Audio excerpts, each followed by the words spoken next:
누가복음 18장 15절로 17절 말씀, 어린 아이와 같이 주님을 맞으라 라는 제목으로 말씀 나눕니다. 누가복음 18장 15절에서 17절입니다. 우리 한 목소리로 같이 봉독합니다. 시작. 사람들이 예수의 만져주심을 바라고 자기 어린 아기를 데리고 오매 제자들이 보고 꾸짖거늘 예수께서 그 어린 아이들을 불러 가까이 하시고 이르시되 어린 아이들이 내게로 오는 것을 용납하고 금하지 말라. 하나님의 나라가 이런 자의 것이니라. 내가 진실로 너희에게 이르노니 누구든지 하나님의 나라를 어린 아이와 같이 받들지 않는 자는 결단코 들어가지 못하리라 하시니라. 아멘. 얼마 전에 저희 첫째 아이가 간단한 수술을 받았습니다.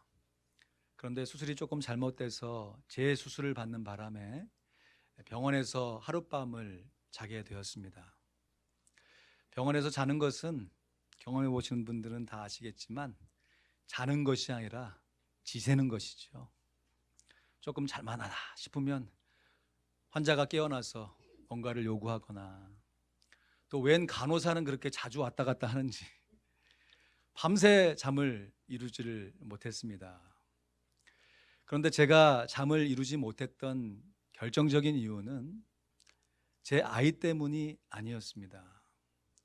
한 새벽 4시 정도 된 것 같아요. 갑자기 주변 병실에서 아주 갓난 아이의 날카로운 비명과 같은 울음소리가 들리는 것이에요. 하면서 시계로 확인해 보니까 4시 정도 돼. 그래서 처음에는 속으로요, 솔직히 야, 이제는 저 아이까지 나의 잠을 빼앗아 가는구나, 그렇게 투덜거렸어요. 그런데 시간이 제법 지나가는데도 그 갓난 아이가 울음을 그치지 않는 거예요. 아마 아프니까 병원에 왔고 아파서 그렇게 울었겠지요. 제가 거기에 직접 가보진 않았지만 그냥 눈에 그려져요. 부모로 보이는 어떤 젊은 여성이 아이를 막 달래는 하고 막 애를 쓰고 있고, 간호사들이 왔다 갔다 하면서 뭔가를 조치하는 것이 눈에 선하게 그려졌습니다. 그러면서 자연스럽게 제 마음 가운데 그 아이를 위해서도 기도하게 되었습니다.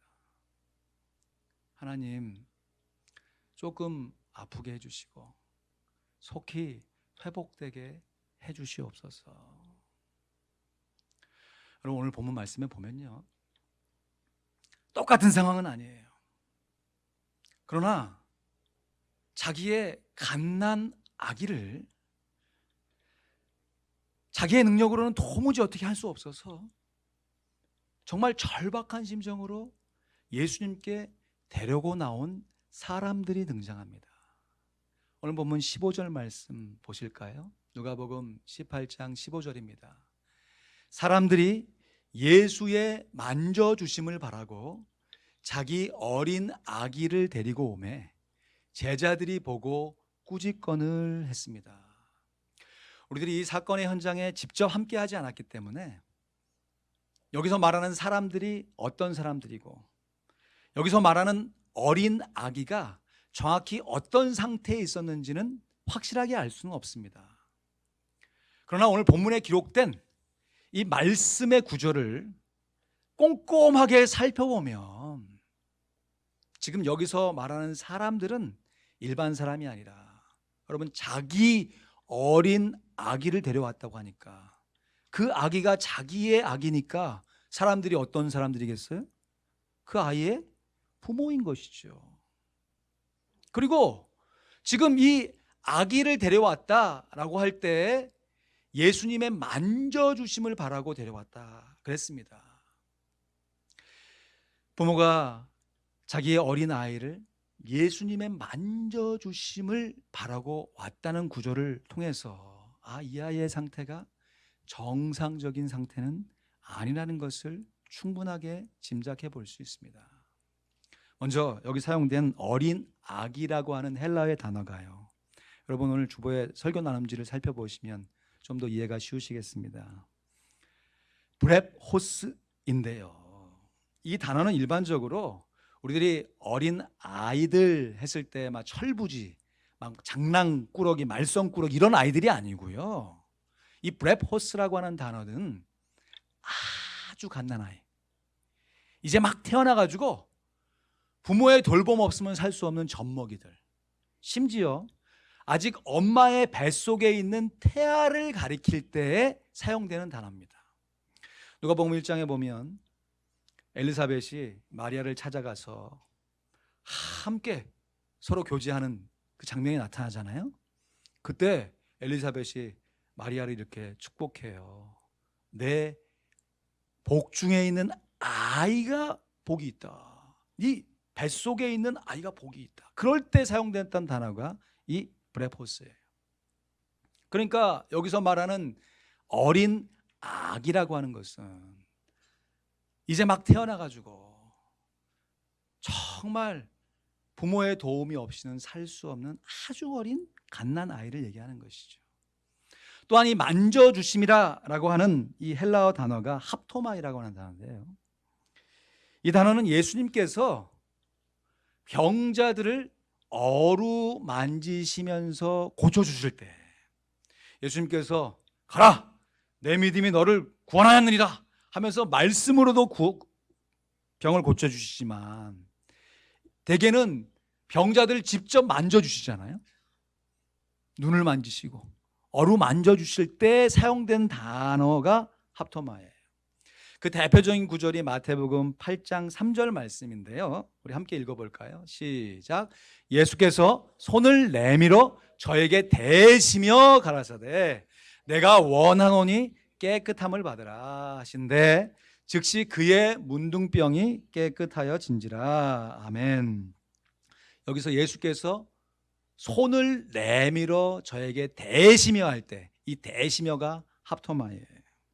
그러니까 예수님께서 그냥 살짝 대신 것이 아니라 손을 내밀어 가지고 문둥병자를 어루 만져 주셨다는 뜻입니다. 여러분 이 당시에 문둥병은 율법의 규정상 부정한 병으로 간주가 되어서 문둥병자를 만지는 것은 말할 것도 없고요. 문둥병자가 만졌던 어떤 물건을 만져도 부정한 것으로 간주가 되던 시대였습니다. 그럼에도 예수님은 문둥병자를 직접 어루 만져주시면서 내가 원한다. 깨끗함을 받으라 하신대 즉시 그의 문둥병이 깨끗하여 진지라. 할렐루야. 아멘 하신 분들이 많아서 감사합니다. 그럼 남의 질병이 고쳐졌을 때는 그냥 시큰둥하다가 내 질병이 조금 나오면 할렐루야. 뭐 우리의 본성이 그렇지만 다른 사람의 질병이 나았을 때도 우리가 할렐루야 하나님께 영광을 돌릴 수 있었으면 좋겠습니다. 오늘 본문에 등장하는 사람들이요, 병자들을 직접 어루 만지시면서 그 병을 고쳐주셨던 예수님의 소문을 알았을까요? 몰랐을까요? 저는 알고 있었다고 생각합니다. 그래서 제가 부모라도 그랬을 것 같아요. 이제 막 태어난 갓난아이가 무슨 질병인지 모르지만 어려움을 겪고 있어요. 그리고 사실 1세기의 의술로 여러분 겉의 모습은 뭐 좀 고친다고 하지만 약초 붙여서 속이 아픈 것을 어떻게 고칩니까? 뭔지도 모르고 이유도 모르고 많은 사람이 죽어나갈 때 그냥 그런가 보다 하고 그 현상을 바라볼 수밖에 없었잖아요. 그것도 자기 아이가 정말 심각하게 아픈 상태에 있을 때 이제 부모의 입장에서 야, 이제 하나 남은 것이 들리는 소문에 의하니까 예수님이 병자들을 고친다더라. 그거 하나 붙들고 지금 예수님의 만져주심을 바라고 나온 것이에요. 마지막으로 병을 고치시고 죽은 자까지도 살리셨던 예수님께 찾아가서 내 아이를 한번 보여드리는 것이 부모가 할 수 있는 최후의 선택이었을 것입니다. 누가복음 8장에 보면요, 시름시름 앓다가 죽어가는 12살 먹은 외동 딸을 위해서 예수님의 발 앞에 납작 엎드렸던 회당장 야이로의 사건이 기록되어 있습니다. 여러분, 이 사건 잘 알고 계시죠? 예수님께서 의도적으로 지체하셨어요. 그래서 그만 이 아이가 예수님이 오기 전에 죽어버렸습니다. 많은 사람들이 야, 이제 더 이상 예수님 괴롭게 하지 마라, 귀찮게 하지 마라, 아이가 죽었으니 끝난 거 아니냐. 근데 예수님께서 굳이 그 집에 찾아가셔가지고요, 누가복음 8장 51절 말씀에 보니까요, 집에 이르러, 잘 보시죠, 베드로와 요한과 야고보와 및 아이의 부모 외에는 함께 들어가기를 허하지 아니하시니라. 그러니까 모두 베드로, 요한, 야고보, 그 아이의 엄마 아빠, 그리고 예수님, 모두 6명만 죽은 아이의 시신에 둘러싸서 그 아이를 지켜보고 있었어요. 그때 예수님께서 우리 54절 55절 말씀을 큰 소리로 같이 읽습니다. 시작. 예수께서 아이의 손을 잡고 불러 가라사대 아이야 일어나라 하시니 그 영이 돌아와 아이가 곧 일어나거늘 예수께서 먹을 것을 주라 명하신대 그 부모가 놀라는지라. 예수께서 경계하사 이 일을 아무에게도 말하지 말라 하시니라. 할렐루야. 여러분, 죽은 시체를 만지는 건 역시 율법에서 금하는 일이었어요. 그런데 예수님께서는 담대하게 그 아이의 손을 잡아서 일으켜 세우십니다. 아이야 일어나라. 아람어로는 달리다 굼, 소녀야 일어나라 선포하시니까 그 아이가 다시 살아났습니다. 할렐루야. 얼마나 큰 기적입니까? 그 부모가 놀래가지고 이게 어떻게 된 일인가. 근데 여러분, 지금 부모만 놀랬겠습니까? 이 다시 살리시는 기적의 현장에 예수님의 제자 3인방이 함께 있었잖아요. 누구라고요? 베드로, 요한, 야고보가 같이 있었어요. 이 3명은 적어도 죽은 자를 다시 살리시는 예수님의 능력을 직접 경험했던 장본인들입니다. 뿐만 아니라 이 사건 이후에 예수님께서 나머지 9명의 제자까지 다 불러 모으십니다. 이어지는 누가복음 8장이니까 9장 1절 2절 말씀에 보니까요, 예수께서 12제자를 불러 모으사 모든 귀신을 제어하며 병을 고치는 능력과 권세를 주시고 하나님 나라를 전파하며 앓는 자를 고치게 하려고 내어 보내시며 했습니다. 실제로 제자들이 이 예수님의 명을 받아서 335 짝을 져가지고 전도해 나가는 일들이 일어나요. 그런데 오늘 말씀에 보면요, 이상하리만큼 분명히 예수님의 병 고치시는, 심지어 죽은 자를 살리시는 그 능력을 직접 체험했던, 전에 들었던 제자들이요, 예수님 앞에 자기의 갓난아이를 데려오는 것 말고는, 예수님의 만져주심을 바라는 것 말고는 도무지 희망이 없어 보이는 부모들을 향해서 꾸짖습니다. 여러분, 오늘 본문 15절 말씀 다시 한번 자세히 보세요. 사람들이 예수의 만져주심을 바라고 자기 어린 아기를 데려오매 제자들이 어떻게 했습니까? 그냥 꾸짖었습니까? 보고 꾸짖었어요. 아이의 상태가 어떤지, 부모의 상황이 어떤지 분명히 봤음에도 불구하고 제자들의 반응은 꾸짖었다라고 하는 것이에요. 여러분, 이건 비단 제자들의 모습만은 아닌 것이죠. 하나님의 능력을 경험한 우리들, 그 경험을 함께 나누고 그 은혜에 함께 잠겨봤던 우리들 역시요, 내가 처한 문제가 있을 때에는 하나님을 향하여서 간절한 마음으로 붙잡지만 상황이 조금 바뀌어서 내가 그 상황에 감정이 이입이 안 되는 그 주변의 많은 사람들이 하나님께 매달리는 순간에는 무덤덤한 거예요. 나와 상관없는 일로 여길 수 있다는 것이지요. 심지어 그 상황을 보고도 왜 저렇게 살아야 돼? 라고 하면서 핀잔하거나 꾸짖을 수도 있다고 하는 사실이에요. 그렇다고 우리들이 제자들도 그랬으니까 뭐 우리들도 그럴 수 있는 거 아니야? 라고 그냥 넘어가자는 얘기가 아니라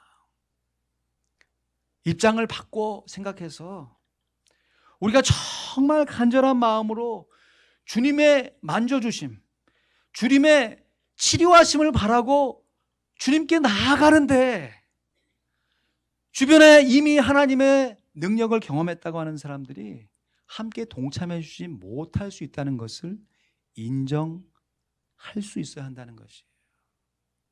그것을 가지고 너무 실망하지 말자고 하는 것이에요. 왜냐하면 우리 예수님은 제자들의 반응과 정반대의 반응을 보이십니다.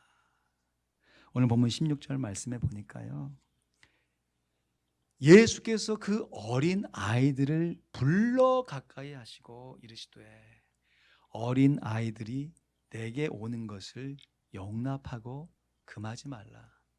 하나님의 나라가 이런 자의 것이니라. 할렐루야. 할렐루야.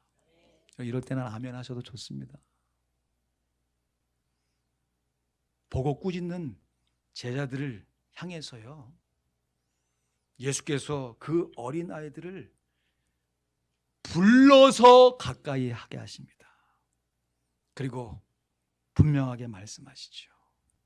어린 아이들이 내게 오는 것을 용납하고 금하지 말라. 하나님의 나라가 이런 자의 것이니라. 할렐루야.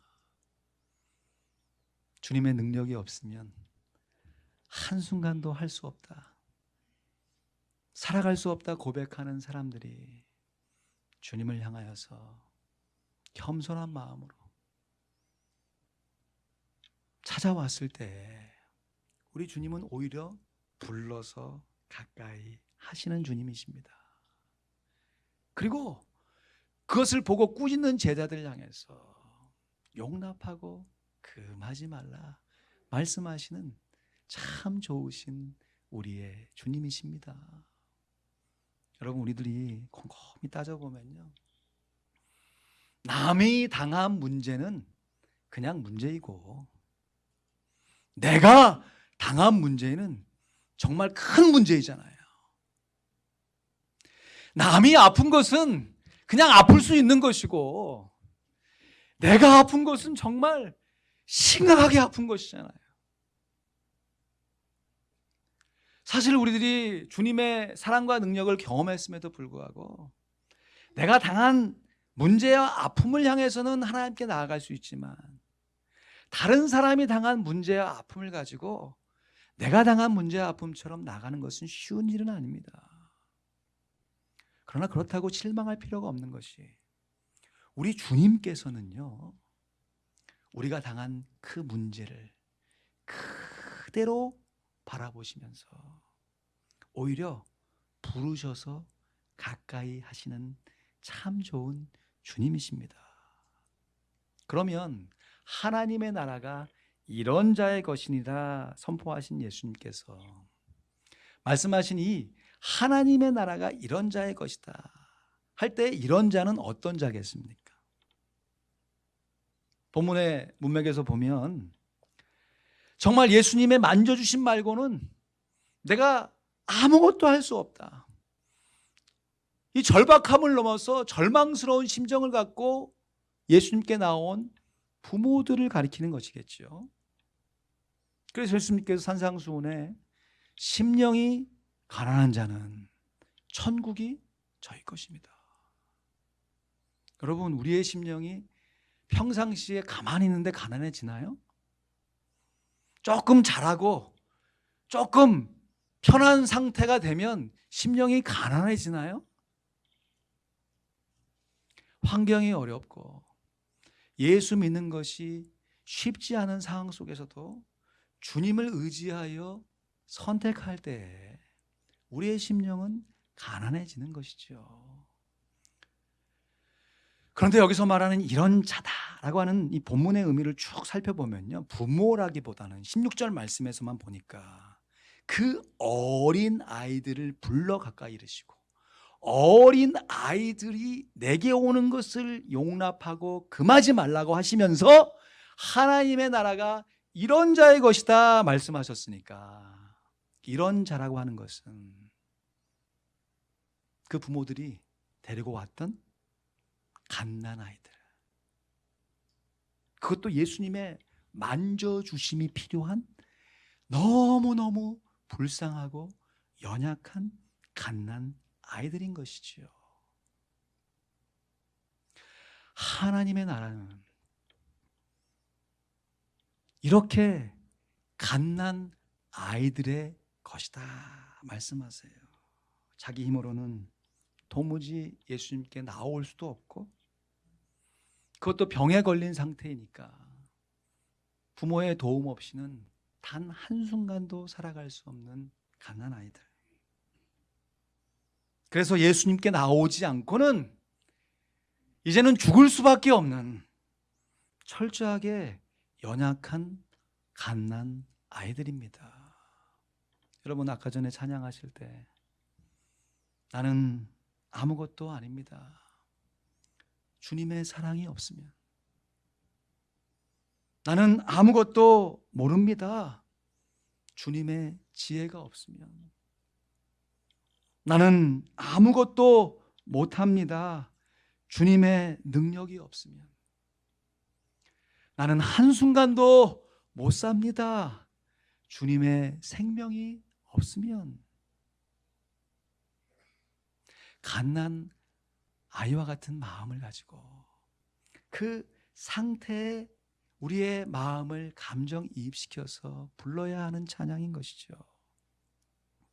이런 찬양의 가사와 같이 철저하게 주님만을 의지하고 살아갈 수밖에 없는 바로 우리들이 갓난 아이와 같은 존재들입니다. 이 존재들을 보고서요, 제자들은, 우리들은 서로를 향해서 그것을 보고도 때로는 꾸짖습니다. 뭘 그런 거 갖고 그러냐. 그러나 우리 주님은 이러한 갓난 아이와 같은 우리들을 부르셔서 가까이 하십니다. 그러시면서 이렇게 강조하세요. 오늘 보면 17절 말씀, 우리 한 목소리로 같이 읽습니다. 시작.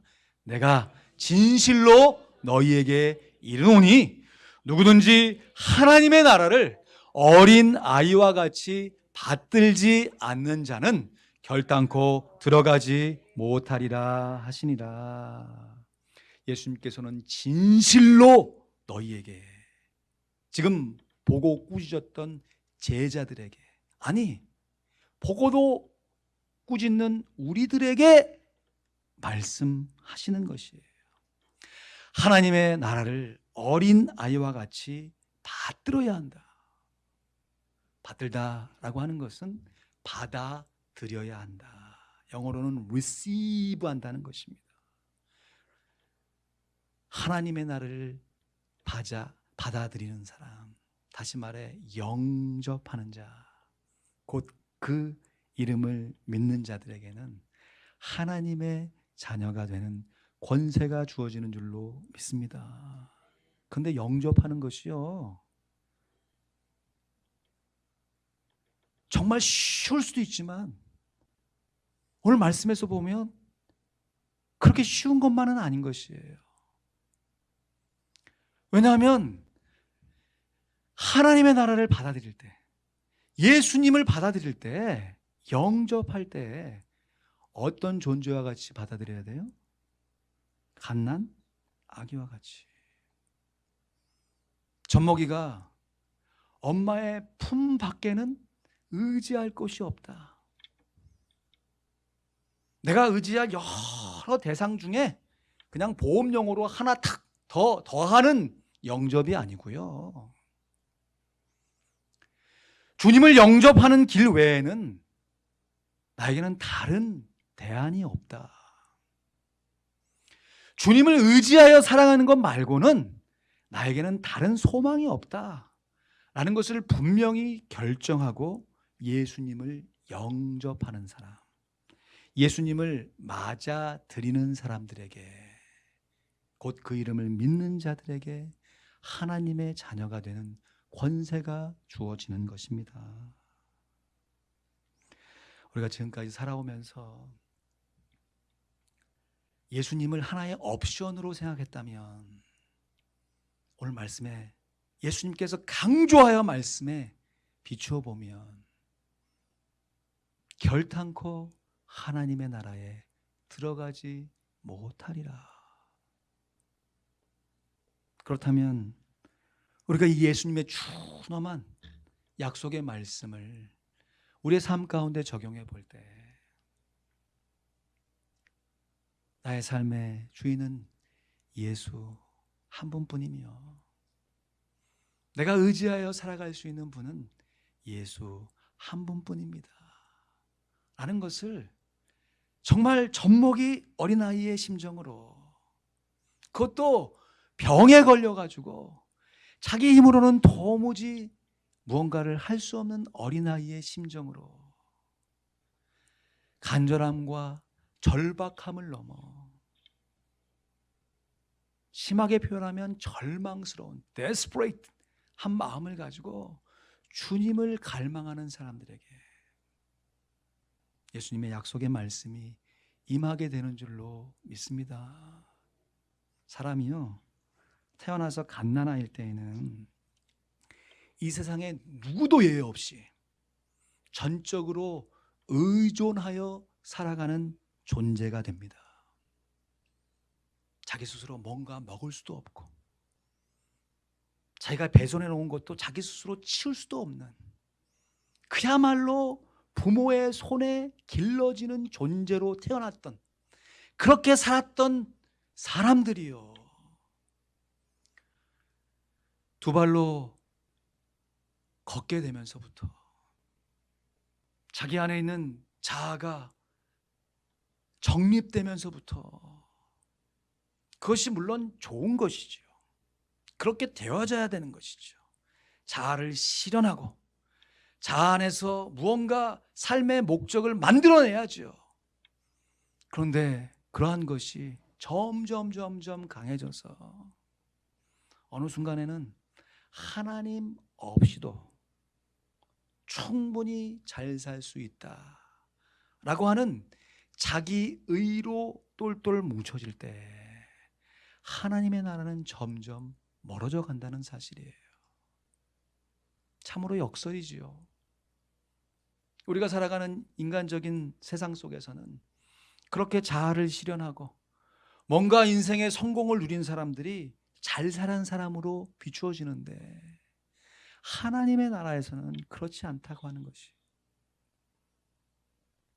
이 세상 속에서 때로는 실패를 경험하고 그 실패 속에서 도대체 나의 삶을 어디로 맞춰가야 할지 갈피를 잡지 못하는 상황 속에서도, 이 세상 속에서는 건강한 것이 축복이지만 때로는 내가 감당할 수 없는 질병 가운데 내 몸을 다른 사람에게 맡길 수밖에 없는 상황 속에서도 그 상황 속에 내 삶을 포기하거나 낙심하는 것이 아니라 오직 내 삶의 주인이 되시는 예수 그리스도를 온전히 붙들고 의지할 때 하나님의 나라가 임하게 되는 줄로 믿습니다.